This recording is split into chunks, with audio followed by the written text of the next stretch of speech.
Well, hello, folks. It's Rich's from Rich's Garage, and as you can see here, well, that's the oil pan gasket. And just so you don't get any ideas, she's been cleaned. You can't get her much cleaner than that.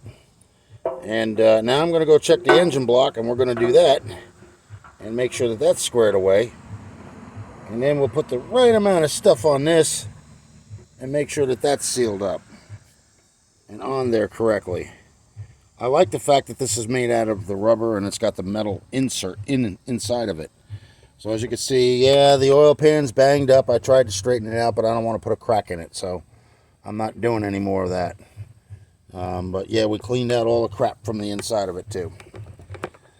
All right, folks, that's going to be it for that one. Like and subscribe, and we'll see you in the next one. The next one, you should see the oil pan up underneath and back on, because I don't have to deal with this shit. But I got to take this crap off of here, the old shit anyway. I got to pull the front and back piece off. And we'll see you then. Have a good day. Bye.